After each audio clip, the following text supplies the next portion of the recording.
മുണ്ടക്കൈ ചൂരൽമല ഉരുൾപൊട്ടൽ ദുരന്തബാധിതരുടെ പുനരധിവാസം ചർച്ചയാകുമ്പോൾ കരൾമാറ്റ ശസ്ത്രക്രിയയ്ക്ക് ചികിത്സാ സഹായം തേടുകയാണ് ചൂരൽമലയിലെ വിവേക്.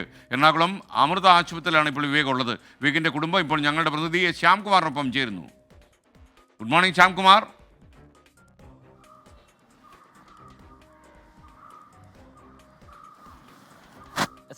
Good morning. വിവേകിൻ്റെ കുടുംബം നമ്മളോടൊപ്പം ചേരുന്നുണ്ട്. വലിയൊരു ദുരന്തത്തെ അതിജീവിച്ച വയനാട്ടിലെ മുണ്ടക്കൈ ചൂരൽമല ദുരന്തത്തിൽ അവിടെ നിന്ന് അതിജീവിച്ചവരാണ് ഈ കുടുംബം. പക്ഷേ വിവേക് കരൾ മാറ്റിവെക്കൽ ശസ്ത്രക്രിയയ്ക്ക് വേണ്ടി അമൃത ആശുപത്രിയിൽ എത്തിയിരിക്കുന്നു. 70 ലക്ഷം രൂപയാണ് ആ കുടുംബത്തിന് കണ്ടെത്തേണ്ടത്. ഇപ്പോഴത്തെ ഒരു സാഹചര്യത്തിൽ അത് വലിയ തുക തന്നെയാണ്. അവർക്കത് കണ്ടെത്താൻ സാധിക്കുന്നില്ല. ഒരു നാട് മുഴുവൻ ആ മലമുകളിൽ ആ പണം കണ്ടെത്താനായിട്ട് ആ കുടുംബത്തിനോടൊപ്പമുണ്ട്. അതുപോലെ തന്നെ നമ്മുടെ നാട്ടുകാരുടെ സഹായം വേണം. വിവേകിൻ്റെ അമ്മ നമ്മളുടെ കൂടെയുണ്ട്. അമ്മ, വിവേകിന് വേണ്ടി ഇപ്പോൾ ഈ നാട് എങ്ങനെയാണ് സഹായിക്കേണ്ടത്? നന്നായി സഹായിക്കേണ്ടത് എല്ലാവരും. എത്രയും വേഗം കിട്ടണം. ഏറ്റവും എൻ്റെ അവസ്ഥ കണ്ടിട്ട് എനിക്ക് സഹിക്കില്ല. എല്ലാവരും സഹകരിച്ച് വേഗം ചെയ്താൽ എത്രയും വേഗം ചെയ്യാന്നാണ് ഡോക്ടർ പറഞ്ഞത്. എനിക്ക് കൂടുതലൊന്നും പറയാതെ.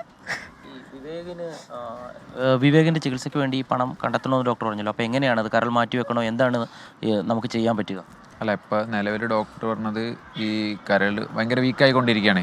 അപ്പോൾ എത്രണ്ട് വേഗം നമുക്ക് മാറ്റി വെക്കാൻ കഴിയുമോ അത്രണ്ട് വേഗം. നമുക്ക് ആകെ ഒരു പ്രശ്നം ഉണ്ടായി, ഡോണറായിരുന്നു. അതിപ്പോൾ അമ്മ ഡോണറായി, ബാക്കി ടെസ്റ്റുകളൊക്കെ നടക്കുന്നുണ്ട്.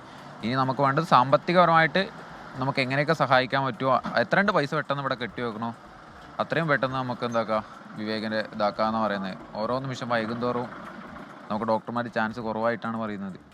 അപ്പോൾ എത്രണ്ട് പെട്ടെന്ന് പൈസ മാത്രമാണ് നമുക്ക് അർജൻറ്റായിട്ട് ആവശ്യം. കാരണം ഇങ്ങനൊരു ദുരന്തത്തിൻ്റെ പ്രശ്നത്തിൽ വന്നതായതുകൊണ്ട് അവിടുത്തെ നാട്ടുകാരുടെ അടുത്താണെങ്കിലും ബാക്കി സമൂഹമാണെങ്കിലും ഒരു പരിധിവരെ നമുക്കൊണ്ട് സഹായിക്കാൻ പറ്റും ഇന്ന സാഹചര്യത്തിൽ. അപ്പോൾ എല്ലാവരും കൂടി ഒന്ന് കനിഞ്ഞ് സഹായിച്ചാൽ മാത്രമേ അനിയനെ തിരിച്ച് ജീവിതത്തിലേക്ക് കൊണ്ടുവരാൻ വേണ്ടി സാധിക്കുകയുള്ളൂ.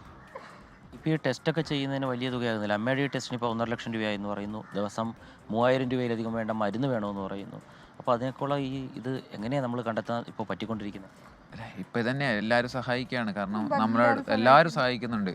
നല്ലവരായ നാട്ടുകാരും കുടുംബക്കാരും സുഹൃത്തുക്കളും അറിയുന്ന മുഴുവൻ ആളുകളും ഇപ്പോൾ സഹായിച്ചുകൊണ്ടിരിക്കുകയാണ്. അങ്ങനെ നടക്കുകയുള്ളൂ. കാരണം വെച്ചാൽ ഒരു സാധാരണ ഒരു കുടുംബത്തിന് പണിയെടുത്തിട്ട് ഇതേപോലത്തെ ഒരു സാധനം ചെയ്യാൻ വേണ്ടി കഴിയില്ല. കാരണം അത്രയും വലിയ ടെസ്റ്റുകളാണ് ഓരോ കാര്യങ്ങൾ ചെയ്യുന്നത്. അപ്പോൾ ഇപ്പോൾ പേഴ്സണലായിട്ടാണെങ്കിലും നമ്മുടെ ഇതറിഞ്ഞു വരുന്ന മുഴുവൻ ആളുകളും, കാരണം ആ ചൂരൽമല മുണ്ടക്കൈ പ്രദേശത്ത് ഉരുള് പൊട്ടിയുമായി ബന്ധപ്പെട്ട് വരുന്ന മുഴുവൻ ആളുകൾക്കും അറിയാം. കാരണം നമ്മൾ എത്രത്തോളമാണ് അവർക്ക് വേണ്ടി ചെയ്തതെന്ന്. അപ്പോൾ കണ്ടറിഞ്ഞിട്ടും കേട്ടറിഞ്ഞു ഇന്നലെ ഒരുപാട് പേര് ആളുകളാണ് വിളിച്ചത്. കാരണം ഒരു ബന്ധമില്ലാത്ത ആളുകളാണ് വിളിച്ചിട്ട് നമ്മളെക്കൊണ്ട് ചെയ്യാൻ പറ്റും 100 രൂപയെങ്കിൽ 100 രൂപ ചെയ്യാൻ പറ്റുന്ന ആളുകൾ വിളിച്ചിട്ടാണ് നമ്മളോട് സഹായം പറയുന്നത്. പരമാവധി ആളുകൾ തരുന്നുണ്ട്. പക്ഷേ നമുക്കെന്താ വെച്ചാൽ സമയമില്ല. അതാണ് ഏറ്റവും വലിയ പ്രശ്നം. കാരണം എത്രയും പെട്ടെന്ന് കെട്ടിവെക്കണം എന്നാണ് ഡോക്ടർ പറയുന്നത്. അപ്പോൾ എത്രയും പെട്ടെന്ന് പൈസ ഉണ്ടാക്കണം എന്നാണ് ഇപ്പോൾ അവർ പറഞ്ഞുകൊണ്ടിരിക്കുന്നത്. ഇനി 24 വയസ്സ് മാത്രമാണ് വിവേകിൻ്റെ പ്രായം. പഠിച്ച് മിടുക്കനായി ദുബായിൽ ജോലിക്ക് പോയ ആളാണ്. പെട്രോകെമിക്കൽ എഞ്ചിനീയറാണ്. അവിടെ ജോലി കിട്ടി. പക്ഷേ 10 ദിവസം പോലും അവിടെ ജോലി ചെയ്യാൻ സാധിക്കാതെ തിരിച്ച് രോഗാവസ്ഥയിൽ നാട്ടിലേക്ക് വരേണ്ടി വന്നു. അതിനിടയിൽ കോഴിക്കോട് തന്നെ ഒരു സ്വകാര്യ ആശുപത്രിയിൽ ചികിത്സയ്ക്ക് പോയി. അവിടെ നിന്ന് ചില ദുരനുഭവങ്ങളുണ്ടായി. ഒടുവിൽ അമൃതയിലേക്ക് എത്തി. ഇപ്പോൾ മറ്റ് ടെസ്റ്റുകളൊക്കെ ചെയ്തിട്ട് കഴിഞ്ഞ ദിവസമാണ് അവരോട് വിവേകിൻ്റെ കരൾ പ്രവർത്തനരഹിതമാണ്, അത് വളരെ കുറഞ്ഞ അളവിൽ മാത്രമേ പ്രവർത്തിക്കുന്നുള്ളൂ, മാറ്റിവെക്കാതെ മറ്റ് രക്ഷയില്ല എന്ന് ഡോക്ടർ അറിയിച്ചത്.